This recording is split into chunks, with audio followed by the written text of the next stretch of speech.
So, today's video is going to be a bit different than usual, and a bit darker than normal, so bear that in mind as you watch. Today, I will be reviewing the top 10 worst dictators from the past 100 years. However, this list will not be like any other you have seen on the internet. I have compiled the most factual information for this video, including some hidden dictators that are never mentioned in these videos. So let's get to the dictators. Hoxha was born in 1908 in Albania. He became a grammar teacher but decided to become a full-time communist in 1941. He ruled with an iron fist over Albania for 40 years, outlawing religion and executing thousands, but for some reason Wikipedia still likes to romanticize his rule. Albania was closed off from most of the world, breaking ties with the West, then the Soviets, and finally China.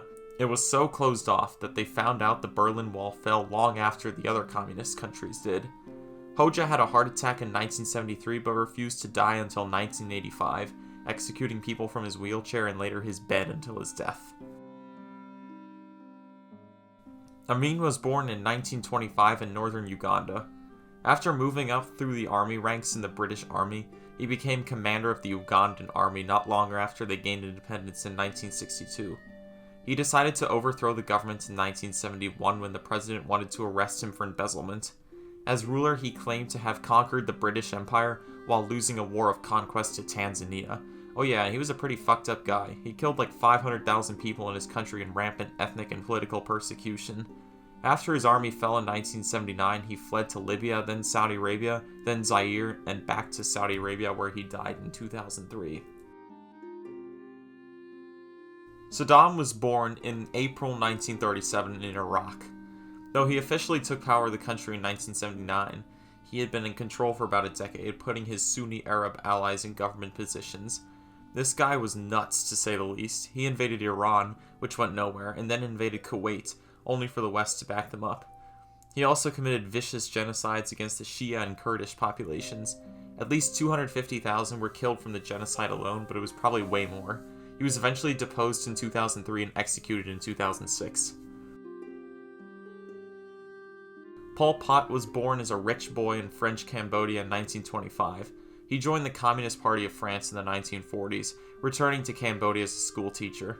He eventually moved to the jungle in the 1960s and started a rebellion, the Khmer Rouge, against the Cambodian government. When North Vietnamese forces came near to the country in the 1970s, he was aided in the conquest of the country. He was one of the most bloody dictators, killing 1/3 of his population in just 3 years. He was ousted by a rival communist government in 1979, and the Khmer Rouge returned to the jungle until Pot's death in 1998. Now, knowing that all of you have probably seen millions of these kinds of videos, I will quickly breeze through number 6 through 2 so we can get to number 1, who also happens to be the least known. Number 6, Benito Mussolini. Number 5, Kim Jong-il. Number 4, Joseph Stalin. Number 3, Adolf Hitler. Number 2, Mao Zedong.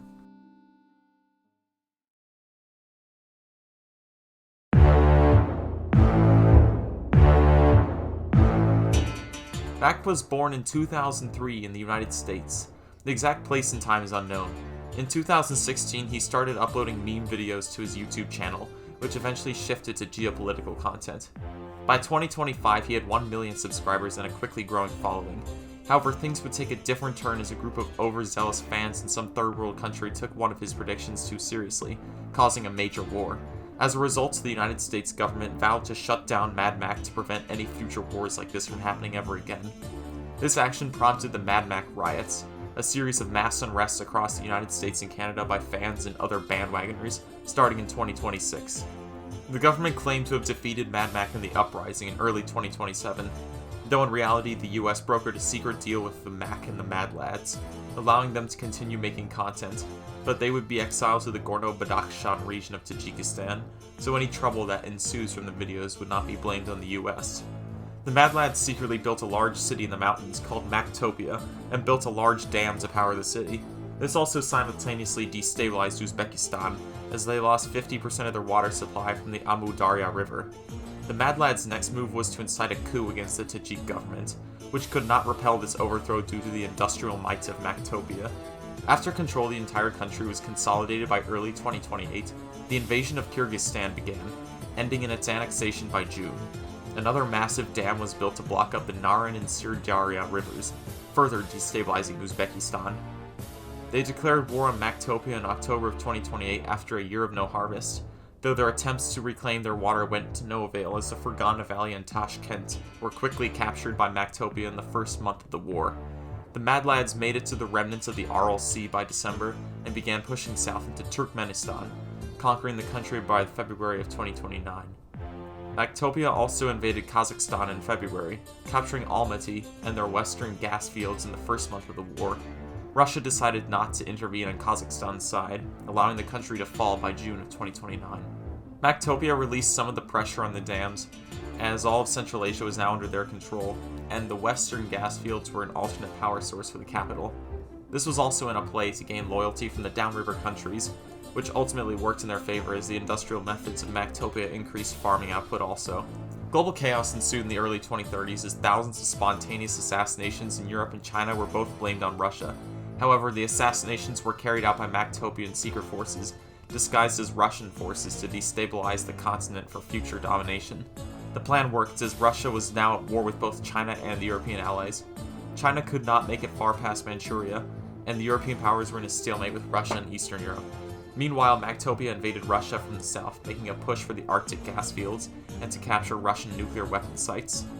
The Russian army was split in two, massively destabilizing the country and leading to their ultimate surrender to Maktopia.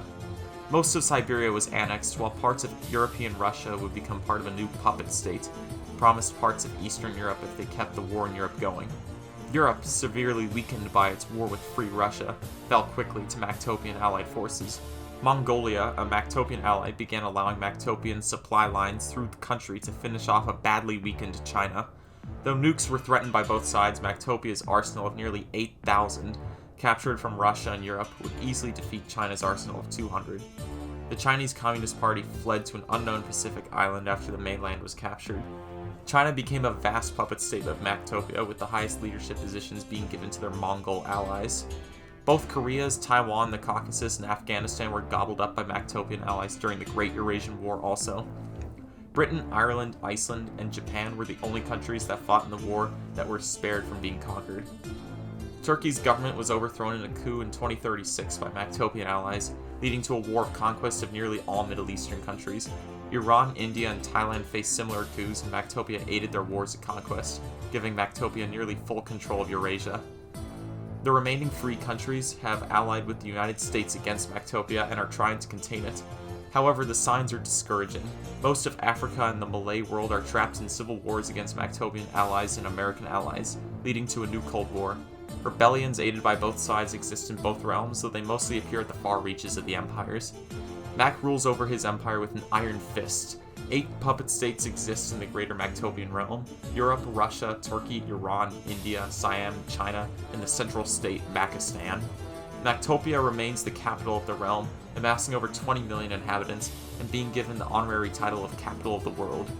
The countries have hardly any autonomy from each other and only exist to give an illusion of regional autonomy to the free world.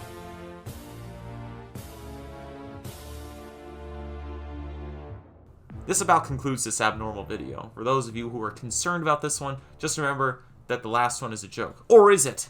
And I will be back in a serious video next week. I'll see you then.